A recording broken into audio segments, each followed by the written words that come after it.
எல்லாருக்கும் வணக்கங்க. மீனாட்சி பஜார் rescue shih tzu cross அந்த மிசையாக இருக்கும். பார்க்க சிட்ஸு மாதிரியே தெரியல. ஏன்னா வெளியே வந்து ஒரு மாதத்துக்கு மேலேயே இருக்கும். கண்டிப்பாக அது ஃபீமேலு. ஒன்று ஆசைக்கு வாங்கி வளர்த்து வெளியே விட்டுருப்பாங்க, இல்லை ஓடி வந்திருக்கும்.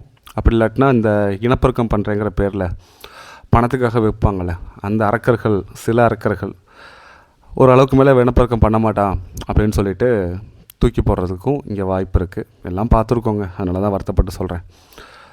இவனால் வெளியே சர்வைவல் ஆக முடியுது அப்படின்னா ஒரு வேளை வேக்சின் போட்டிருப்பாங்க குட்டியில், அந்த பூஸ்டர்லாம் ப்ராப்பராக போட்டிருப்பாங்க. அதனால் வேறு எந்த நோயும் வரல. ஸ்கின் அழிச்சிருக்கு, கால் அடிபட்டு புண்ணாயிருக்கு, வண்டி ஏறி இருக்கும். வேறு ஏதோ ஏரியாவில் இருந்தவ இந்த தீபாவளி டைமில் நம்ம தான் தன்னுடைய சந்தோஷத்துக்காக எல்லாத்தையும் அழிக்கிற குணம் தானே மனிதருடைய குணம். வெடியை போட்டு மிரள விட்டு ஓடி ஓடி ஓடி எவ்வளோ தான் ஓட முடியும். அப்படி ஓடி மதுரை மீனாட்சி பஜார் பக்கம் வந்து நின்றுருக்கு. அப்போது வந்து புகழ் அவர் வந்து பார்த்துருக்காரு, எனக்கு வீடியோ அனுப்பியிருந்தார். எனக்கு தெரியும் ப்ரீட் டாக்ஸ் எதுவுமே வந்து என்கிட்ட செட் ஆகாது, ஷெல்டருக்கு அடாப்டபிளே ஆகாது அந்த கிளைமேட்டுக்கு. பட் இருந்தாலும் காலில் புண்ணு இருக்குது, பேந்துருக்கு. ஸோ ட்ரீட்மெண்ட் தேவைப்படுது. அதனால் தூக்கிட்டு வந்து ஹாஸ்பிட்டலில் வாங்கினான்னு சொல்லியிருந்தேன். ஹாஸ்பிட்டலில் வச்சுருந்தார்.